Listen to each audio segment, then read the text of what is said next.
আমি doctor S K বৈদ্য। আজকে আলোচনার বিষয় হচ্ছে হাইপোগ্লাইসেমিয়া ভার্সাস হাইপারগ্লাইসেমিয়া। হাইপোগ্লাইসেমিয়া কখন বলবো? যদি সুগার লেভেল ফল করে, সুগার লেভেল যদি মোটামুটি 50 মিলিগ্রাম পার্সেন্টেজ নিচে যদি নেমে যায়, অর্থাৎ 50 মিলিগ্রাম পার্সেন্টের নিচে যদি নেমে যায়, সেটাকে আমরা বলবো হাইপোগ্লাইসেমিয়া। হাইপো মানে কম, গ্লাইসেমিয়া মানে সুগার, অর্থাৎ সুগার যদি ফল করে সেটা বলবো হাইপোগ্লাইসেমিয়া। আর হাইপারগ্লাইসেমিয়া, হাইপার মানে বেশি, গ্লাইসেমিয়া মানে সুগার, রক্তে সুগারের মাত্রা যদি বেশি হয়, আমরা মোটামুটি বলি 600 মিলিগ্রাম পার্সেন্টের বেশি যদি হয়, সেটা তখন হয় হাইপারগ্লাইসেমিয়া। তো এই যে হাইপো এবং হাইপারগ্লাইসেমিয়া, এটা মানুষের যখন তখন হতে পারে, বিশেষ করে যারা ইনসুলিন ডিপেন্ডেন্ট ডায়াবেটিস মেলাইটাসে ভুগছে, অর্থাৎ টাইপ 1 ডায়াবেটিস যারা ভুগছে, তাদের ক্ষেত্রে যারা ইনসুলিন নিচ্ছে, ইনসুলিন নিয়ে যাদের সুগার লেভেল কমানো হচ্ছে, তাদের ক্ষেত্রে এই হাইপোগ্লাইসেমিয়া এবং হাইপারগ্লাইসেমিয়া যখন তখন হতে পারে। তো কি কারণে হয়, সেই কারণগুলো আমি আগে ব্যাখ্যা করেছি, ভবিষ্যতে আরো কিছু ভিডিও তৈরি করবো। তা আজকে আমি বলবো যে হাইপোগ্লাইসেমিয়া বা হাইপারগ্লাইসেমিয়া হলে কি কি সিমটম আমরা দেখি, কি কি সাইন সিমটম আমরা পেশেন্টদের দেখতে পাই, সেগুলো যদি আমাদের জানা থাকে, তারা বাড়িতে যদি কারো এই সমস্যা হয়, বিশেষ করে যারা ডায়াবেটিস আনকন্ট্রোল ডায়াবেটিসে ভুগছেন, বা যাদের কন্ট্রোল নেই, ডায়াবেটিস কখনো বেশি হচ্ছে কখনো কম হচ্ছে, বা ইনসুলিন নিয়ে ট্রিটমেন্ট করছেন, বয়স্ক পেশেন্ট বা যারা গার্জিয়ান আছে, তাদের ক্ষেত্রে এটা অবশ্যই জেনে রাখা দরকার। তাদের নিজেদের জন্য দরকার, তাদের যারা বাড়িতে ফ্যামিলি মেম্বার আছে বা যারা সেই পেশেন্টকে পরিচর্যা করছে, তাদেরকে অবশ্যই এই যে সিমটম সাইন্সগুলো জেনে রাখলে তাহলে হঠাৎ যে ক্রাইসিস দেখা দেয়। কারণ হাইপোগ্লাইসেমিয়া হাইপারগ্লাইসেমিয়া একটি খুবই সাংঘাতিক ভীতিজনক উপসর্গ। এই উপসর্গ হলে পেশেন্ট তো কোমায় চলে যায়, তার সঙ্গে মৃত্যু ভয় একটা থাকে, তার সঙ্গে ব্রেনের সাংঘাতিক ড্যামেজ হয়, তার সঙ্গে শরীরের বিভিন্ন ক্ষয়ক্ষতি হয়, সেগুলো অপরিমেয়, সেগুলো কখনো হয়তো পূরণ করা যায় না, এরকম একটা সমস্যা আমরা দেখি। তো অনেক পেশেন্ট আমরা এভাবে আমাদের চেম্বারেও আসে, আমরা বাড়িতে গিয়েও ট্রিটমেন্ট করি, তো তখন আমাদেরকে হসপিটাল রেফার করা ছাড়া আমরা কিছু করতে পারি না, এরকম একটা সাংঘাতিক সিচুয়েশন তৈরি হয়, ক্রাইসিস অর্থাৎ ইমার্জেন্সি পরিস্থিতি তৈরি হয়। তো অবশ্যই হাইপোগ্লাইসেমিয়া হলে যে সাইন সিমটমগুলো হয়, নাম্বার 1 দেখছেন হঠাৎ সর্বাঙ্গে ঘাম দেওয়া, অত্যাধিক সোয়েটিং হচ্ছে, গরম নেই, আবহাওয়া ঠিক আছে, মনোরম আবহাওয়া, কিন্তু বাড়ির অন্য কোনো ফ্যামিলি কিন্তু ঘামছে না, কিন্তু পেশেন্ট অত্যাধিক ঘাম হচ্ছে, শরীর ভিজে যাচ্ছে, কাজে জামা কাপড় ছিল জামা কাপড় ভিজে যাচ্ছে, জামা কাপড় পাল্টে দিচ্ছে আবার ভিজে যাচ্ছে, এরকম যদি পরিস্থিতি হয়, সেটা মনে করতে হবে যে হাইপোগ্লাইসেমিয়া থেকে হতে পারে। নার্ভাসনেস, পেশেন্ট একটা নার্ভাসনেসে ভুগছে, তার নার্ভগুলো ঠিক নেই, অস্থিরতা একটা কাজ করছে। নাম্বার 3 দেখছেন উত্তেজনা, টেনশনে উত্তেজনায় ভুগছে।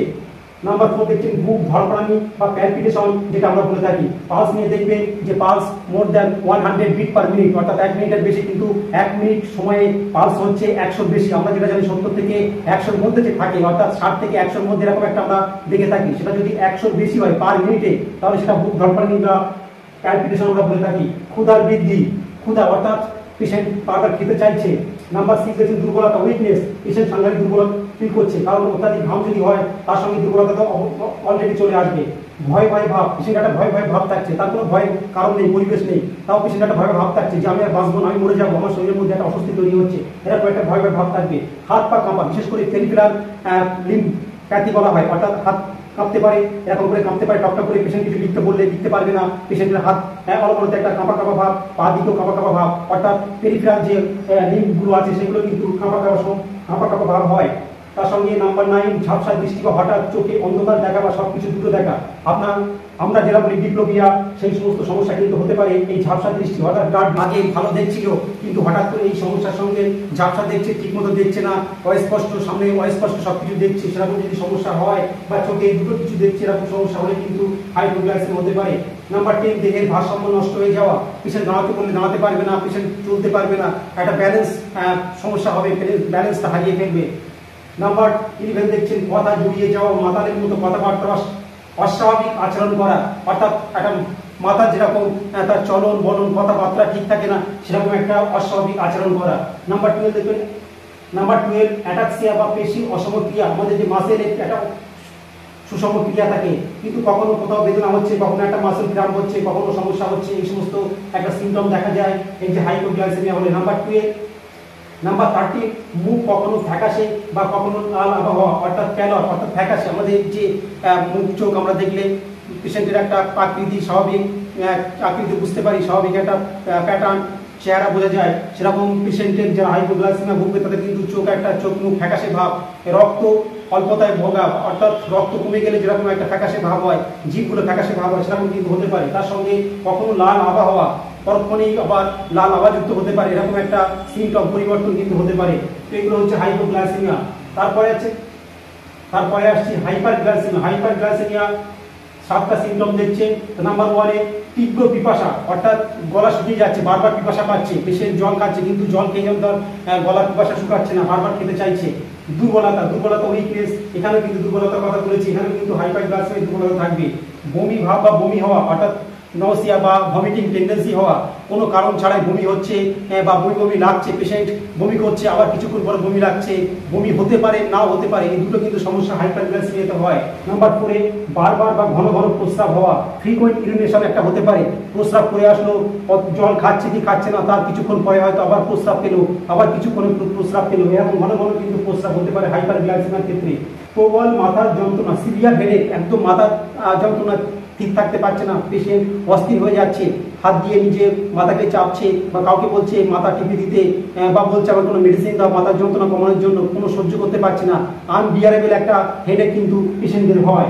তার সঙ্গে সর্বাঙ্গে ঘেমে যাওয়া, এখানে বলেছি সর্বাঙ্গে ঘেমে যাওয়া, এখানে কিন্তু নাম্বার 6 সর্বাঙ্গে ঘেমে যাওয়া, অত্যাধিক সোয়েটিং, অত্যাধিক ঘাম সমস্যা হতে পারে। ঝিমুনি ভাব হওয়া, অর্থাৎ পেশেন্টের ঝিমুনি ভাব, তার নিস্তেজ ভাব, তার শরীরে কোনো চলন শক্তি নেই, আস্তে আস্তে সে যেমন ঝিমিয়ে যাচ্ছে, নিস্তেজ হয়ে যাচ্ছে, এরকম সমস্যা হতে পারে। তো আমরা যেটা পেশেন্টদের এই হাইপারগ্লাইসেমিয়া যেটা বেশি দেখেছি সেটা নাম্বার 1, নাম্বার 3 আর নাম্বার হচ্ছে 5, এই এবং নাম্বার 3, নাম্বার 4ও থাকে, তার সঙ্গে কিন্তু এই নাম্বার 5, এই 4টে কিন্তু সিমটম প্রত্যেক পেশেন্টের থাকে হাইপারগ্লাইসেমিয়া হলে। তার সঙ্গে এই নাম্বার, এটা তীব্র পিপাসা, বমি ভাব এবং প্রবল মাথার যন্ত্রণা। আমি যতগুলো পেশেন্ট দেখেছি হাইপারগ্লাইসেমিয়া, তাদের ক্ষেত্রে কিন্তু এই 3টে সিমটম অবশ্যই থাকবে, তীব্র পিপাসা থাকবে, বমি ভাব বা বমি হওয়া এই সমস্যা থাকবে, তার সঙ্গে প্রবল মাথার যন্ত্রণা থাকবে, তার সঙ্গে এগুলো থাকলেও থাকতে পারে। আর হাইপোগ্লাইসেমিয়াতে নার্ভাসনেস একটা থাকবে, তার সঙ্গে ঝাপসা দৃষ্টি বা হঠাৎ চোখে অন্ধকার দেখা বা সবকিছু দুটো দেখা এই সমস্যা থাকবে, তার সঙ্গে হাত পা কাঁপা এই ব্যাপারগুলো থাকবে, তার সঙ্গে বুক ধড়ফড়ানি, ক্ষুধার বৃদ্ধি এগুলো থাকতে পারে। অর্থাৎ নার্ভাসনেস এই সমস্যাটা থাকে, বুক ধড়ফড়ানি ক্যালপিটেশন থাকে, ক্ষুধার বৃদ্ধি অর্থাৎ অত্যাধিক খিদে একটা ব্যাপার থাকে, তার সঙ্গে হাত পা কাঁপা, তার সঙ্গে ঝাপসা দৃষ্টি থাকতে পারে, তার সঙ্গে কথা জড়িয়ে যাওয়া এই সমস্যাটাও দেখা দেবে। তাহলে number 1, number 2, number 4, number 5, number 8 আর নাম্বার 11 এই সমস্যাগুলো কিন্তু সব পেশেন্টের ক্ষেত্রেই থাকবে। তো মোটামুটি আজকের আলোচনা থেকে আপনারা জানলেন যে হাইপোগ্লাইসেমিয়া এবং হাইপারগ্লাইসেমিয়া হলে তার সাইন সিমটম কি হয়। তাহলে হলে তৎক্ষণাৎ কিন্তু অবশ্যই ট্রিটমেন্ট, আর্জেন্ট ট্রিটমেন্ট দরকার। হাইপারগ্লাইসেমিয়া যদি হয় তখন তৎক্ষণাৎ সুগার কমানোর জন্য কিছু ইনজেকশন পত্র আছে, কিছু ইমার্জেন্সি মেডিসিন পত্র আছে, সেগুলো অবশ্যই হসপিটাল বা নার্সিংহোমে গিয়ে চিকিৎসা নিতে হবে। আর হাইপোগ্লাইসেমিয়া মানে অত্যাধিক সুগার ফল করছে, সেখানে মিষ্টি, চিনি, মিষ্টি, এই শরবত ইত্যাদি খাইয়ে পেশেন্টকে সুগার লেভেলটাকে বাড়াতে হবে। তো আজকের বিষয়ে যদি কোনো প্রশ্ন, কোনো কোশ্চেন থাকে অবশ্যই কমেন্ট বক্সে করবেন, অবশ্যই আমি রিপ্লাই দেওয়ার চেষ্টা করব। প্রত্যেককেই অসংখ্য ধন্যবাদ।